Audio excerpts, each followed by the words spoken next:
Mirdita, ju falenderoj shumë për prezencën tuaj. Jam në prezencën e 2 avokatëve, të cilët janë pjesë e padisë në gjykatën kushtetuese për shfuqizimin e ligjit të zonave të mbrojtura, ku deputetët e opozitës qartësisht kanë mbajtur një qëndrim për ta sjellë në mbrojtje të kushtetutës dhe në mbrojtje të trashëgimisë tonë kombëtare, mjedisit dhe shëndetit të qytetarëve. Siç jeni ndjeni, me datën 23 qershor ne zhvilluam seancën e parë në gjykatën kushtetuese, një seancë në fakt ku doli qartësisht edhe nga provat, edhe nga debati gjyqësor, edhe nga parashtrimet që sollën palët, se si janë konsumuar 3 shkelje të rënda të kushtetutës me ligjin e zonave të mbrojtura. Fillimisht u vërtetua së pari që ligji i zonave të mbrojtura ka kaluar pa një proces të mirëfill të konsultimit publik, siç e kërkon kushtetuta dhe siç është një rregull i cili do duhet të ishte zbatuar në çdo pikë të procesit për të garantuar një të drejtë kushtetuese. Së dyti, ligji nuk ka asnjë kufizim për sa i përket ndërtimeve, përkundrazi limiti vetëm është oreksi i Edi Ramës. Nëse Edi Rama vendos që duhet të ndërtohet në një pikë të vogël një resort i madh, atëherë kjo është e lejueshme me vullnetin politik që nuk ndalon asgjë edhe përpara vullneteve kushtetuese.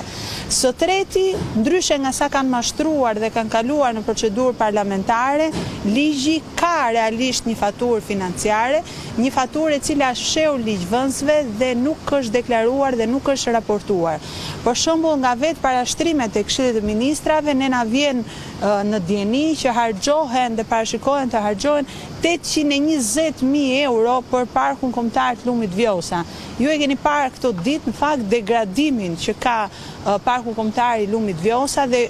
kurioze jam se ku shkojnë këto para të kësaj zyre të re administrimi për parkun Vjosa. Të treja këto shkelje në fakt janë të treja shkelje kushtetuese dhe të treja shkelje të mjaftueshme për të garantuar që gjykata kushtetuese të marrë një vendim i cili shkon në anën e të drejtës, në anën e kushtetutës, në anën e mbrojtjes së interesit publik dhe në anën e lishmërisë së këtij procesi. Unë dua të falenderoj jashtëmase 2 organizatat mjedisore që na janë bashkuar në padinë në gjykatën kushtetuese, të cilat jo vetëm kanë sjellë një ekspertizë të vyer për gjykatën kushtetuese, po kanë qenë 2 organizata që e kanë ndjekur procesin që nga momenti i sjelljes në kuvend, duke kërkuar pjesëmarrje dhe konsultim publik, e kanë ndjekur tek presidenti i Republikës, e kanë ndjekur më pas në gjykatën kushtetuese bashkë me ne, duke treguar që shoqëria civile në Shqipëri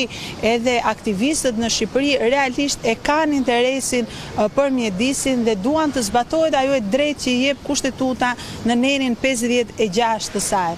Në këtë padi, ne si palë kërkuese bashkë me organizatat mjedisore nuk kërkojmë asgjë më shumë përveç se standardet europiane, përveç se standardet e vendosura nga konventat të cilat Shqipëria është pjesë dhe ka detyrim për t'i zbatuar, nuk kërkojmë asgjë më shumë se sa të zbatohet Kushtetuta e Republikës Shqipërisë. Deri më sot nuk është shpikur akoma ndonjë formulë që njerëzit të jetojnë pa ajër. Deri më sot nuk është shpikur akoma ndonjë formulë që betoni të prodhojë oksigjen. Për aq kohë sa ne kemi për detyrë të garantojmë këto të drejta kushtetuese, atëherë ne kemi për detyrë që të jemi këtu për të mbrojtur interesin publik dhe për të mos lejuar asgjësimin e zonave të mbrojtura për orekset e Edi Ramës. Faktikisht, dhe me këtë dua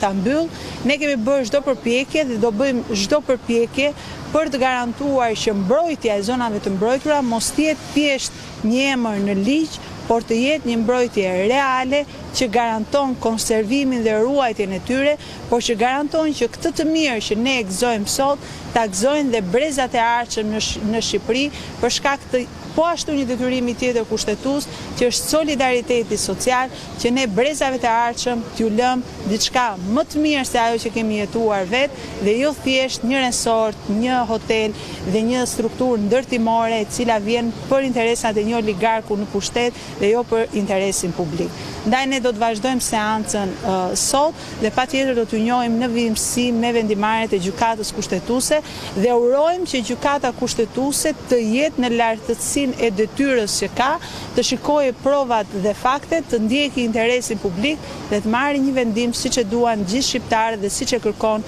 Kushtetuta e Republikës së Shqipërisë. Shumë faleminderit.